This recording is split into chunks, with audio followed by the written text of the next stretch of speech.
ಎಲ್ರಿಗೂ ನಮಸ್ಕಾರ ಸ್ನೇಹಿತರೆ. ಇವತ್ತಿನ ಒಂದು ಪ್ರತಿಭಟನಾ ಸಭೆ ನಿಧಿ ಆಪ್ಕೆ ನಿಕಟ್ 37ನೇ ಪ್ರತಿಭಟನಾ ಸಭೆನ ನಾವು ಇವತ್ತು PF ಕಚೇರಿ ಆವರಣದಲ್ಲಿ ಮಾಡ್ತಾ ಇದ್ದೇವೆ.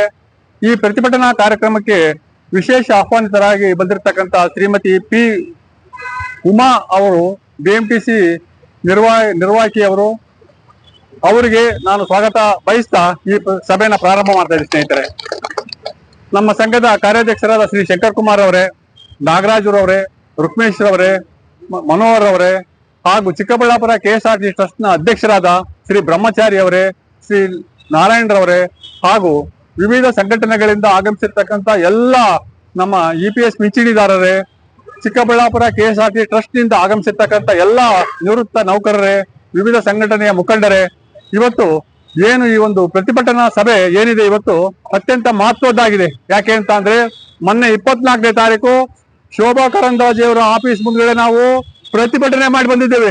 ತಾವೆಲ್ಲ ನೋಡಿದೀರಾ, ಎಲ್ಲ ಮಾಧ್ಯಮಗಳಲ್ಲಿ ವರದಿಯಾಗಿದೆ. ಅವತ್ತು ಸುಮಾರು ನಾವು 40-50 ಜನ ಪ್ರತಿಭಟನೆಯನ್ನ ಮಾಡಿ ಮೇಡಮ್ನವ್ರಿಗೆ ಈ ನಮ್ಮ ಮನವಿ ಪತ್ರವನ್ನ ನೀಡಿ ತಾಕೀತು ಮಾಡ್ಬೇಕು ಅಂತ ಹೋಗಿದ್ದು. ಜೊತೆಗೆ ಸುಮಾರು 100 ಜನ ಆಶಾ ಕಾರ್ಯಕರ್ತೆಯರು ಬಂದಿದ್ರು. ಅಂತ ಒಂದು ಕಾರ್ಯಕ್ರಮ ಇರಬೇಕಾದ್ರೆ ಮೇಡಮ್ನವರು ಯಾವ ಕಾರಣದಿಂದ ಕಚೇರಿಗೆ ಅವತ್ತು ಬರ್ಲಿಲ್ಲ ಅಂತಕ್ಕಂಥದ್ದು ಅವ್ರಿಗೆ ಮಾತ್ರ ಗೊತ್ತಿದೆ. ಅವತ್ತು ಬಂದು ನಮ್ಮ ಒಂದು ಅಹವಾಲನ್ನ ಸ್ವೀಕರಿಸಿದ್ರೆ ನಮ್ಗೆ ನಿಜವಾಗ ಅವತ್ತು ಸಂತೋಷ ಆಗ್ತಾ ಇತ್ತು. ಆದ್ರೆ ಮೇಡಮ್ ಅವರು ಅವತ್ತು ಕಚೇರಿ ಬರ್ದಲೆ ಅವರ ಆಪ್ತ ಸಹಾಯಕರು ನಮ್ಮ ಒಂದು ಮನವಿ ಪತ್ರವನ್ನ ಪಡ್ಕೊಂಡು ಕನ್ನಡ ಮತ್ತು ಇಂಗ್ಲಿಷ್ ಎರಡೂ ಭಾಷೆಗಳಲ್ಲಿ ನಾವು ಮನವಿ ಪತ್ರನ ನೀಡಿದ್ದೇವೆ. ಕೇಂದ್ರ ಸರ್ಕಾರಕ್ಕೆ ಮುಟ್ಟುವಂತೆ ಬರೆದಿದ್ದೇವೆ. ಪ್ರತಿಯೊಂದು ನಮ್ಮ ಹೋರಾಟದ ಒಂದು ಬೆಳವಣಿಗೆಯನ್ನ ಅದರಲ್ಲಿ ಉಲ್ಲೇಖನ ಮಾಡಿದ್ದೇವೆ. ನಮಗೆ ಬರ್ತಕ್ಕಂತ ಏನು 1,000 ಪಿಂಚಣಿನಲ್ಲಿ ಇವತ್ತಿನ ಒಂದು ಕಾಸ್ಟ್ ಆಫ್ ಲಿವಿಂಗ್ ಅಲ್ಲಿ ಬದುಕಲಿಕ್ಕೆ ಸಾಧ್ಯ ಇದೆಯಾ, ಅದನ್ನೆಲ್ಲವನ್ನೂ ಕೂಡ ವಿವರಿಸಿ ಬರೆದಿದ್ದೇವೆ. ಈ ಒಂದು ಕಾರ್ಯಕ್ರಮ ಅವತ್ತು ನಡೆದಿರ್ತಕ್ಕಂಥ ಪ್ರತಿಭಟನಾ ಕಾರ್ಯಕ್ರಮ ಸಂದೇಶ ಈಗಾಗಲೇ ಕೇಂದ್ರ ಸರ್ಕಾರಕ್ಕೆ ಮುಟ್ಟಿದೆ. ಜೊತೆಗೆ ಸ್ನೇಹಿತರೆ, ನಾಳೆಯಿಂದ ಬಜೆಟ್ ಅಧಿವೇಶನ ಶುರುವಾಗ್ತಾ ಇದೆ. ಬಜೆಟ್ ಅಧಿವೇಶನ ನಾಳೆ ಶುರುವಾಗಿ 1ನೇ ತಾರೀಕು ಫೆಬ್ರವರಿ 1 ಭಾನುವಾರ ದಿವಸ ಶ್ರೀಮತಿ ನಿರ್ಮಲಾ ಸೀತಾರಾಮನ್ ರವರು ನಮ್ಮ ಒಂದು ಬಜೆಟ್ ಅನ್ನ ಮಂಡಿಸ್ತಾ ಇದ್ದಾರೆ. ಅತ್ಯಂತ ಇಡೀ ಜಗತ್ತಿನಲ್ಲಿ ಅತ್ಯಂತ ದುಬಾರಿ ಬಜೆಟ್ ಅದು. 340 ಲಕ್ಷ ಕೋಟಿ ಬಜೆಟ್ ಅನ್ನ ಮಂಡಿಸ್ತಾ ಇದ್ದಾರೆ. ಆದ್ರೆ EPS ನಿವೃತ್ತರಿಗೆ ನೀಡಬೇಕಂತ ಪೆನ್ಷನ್ ಎಷ್ಟಿದೆ?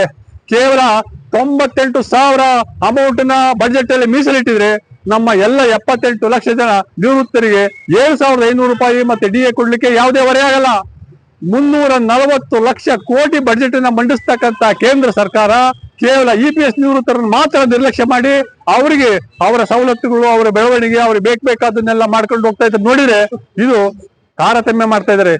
ಕಾರ್ಮಿಕರನ್ನ ಶೋಷಣೆ ಮಾಡ್ತಾ ಇದ್ದಾರೆ. ಕಾರ್ಮಿಕರನ್ನ ಉದ್ದೇಶಪೂರ್ವಕವಾಗಿ ಬೀದಿಲಿ ನಿಲ್ಲಿಸಿದ್ದಾರೆ. ಇದು ನಿಜವಾಗೂ ಅತ್ಯಂತ ದುರದೃಷ್ಟಕರ. ಏನು ಈ ಪಾರ್ಲಿಮೆಂಟ್ ಅಧಿವೇಶನ 2 ಹಂತಗಳಲ್ಲಿ ನಡೀತಾ ಇದೆ. ಏಪ್ರಿಲ್ 2ನೇ ತಾರೀಕಿಗೆ ಬಜೆಟ್ ಅಧಿವೇಶನ ಕಂಪ್ಲೀಟ್ ಆಗ್ತಾ ಇದೆ.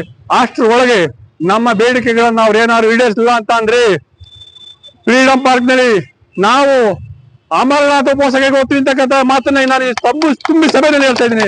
ಸ್ನೇಹಿತರೆ, ತಾವೆಲ್ಲರೂ ಸಿದ್ಧ ಇದ್ದೀರಾ? ನಾವು ಏಪ್ರಿಲ್ 2ನೇ ತಾರೀಕುವರೆಗೂ ಕಾಯ್ತೀವಿ. April 2 dead line.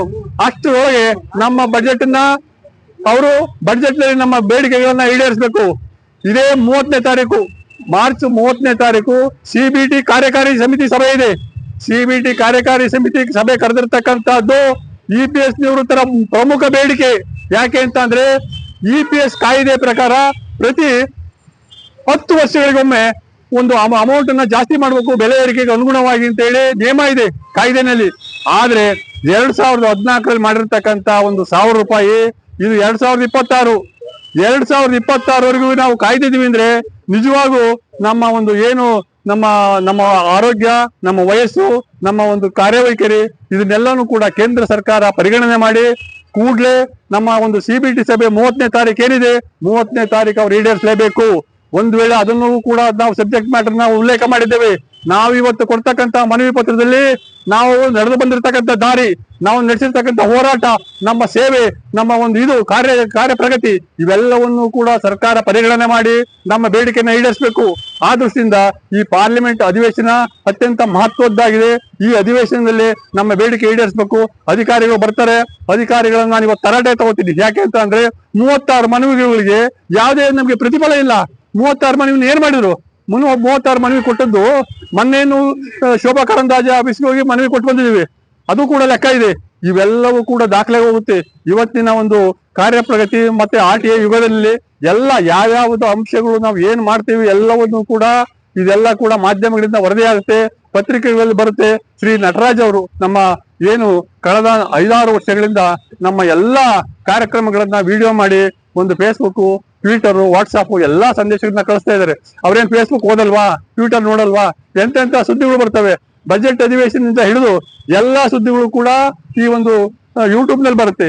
ಅಂತದ್ರಲ್ಲಿ ಈ ಒಂದು ನಮ್ಮ ಏನು ಹೋರಾಟ ಇದೆ, ಈ ಹೋರಾಟ ಏಪ್ರಿಲ್ 2ನೇ ತಾರೀಕು ನಂತರ ಉಗ್ರ ಹೋರಾಟ ತಾವತ್ತೆ ಅಂತಕ್ಕಂಥ ಮಾತನ್ನ ಹೇಳಿ ಅಧಿಕಾರಿಗಳು ಬಂದ್ಮೇಲೆ ನಾನು 2 ಮಾತನಾಡ್ತೀನಿ. ಇವಾಗ ಶ್ರೀಮತಿ ಪಿ ಉಮಾ ಅವರು ಮಾತನಾಡ್ತಾರೆ.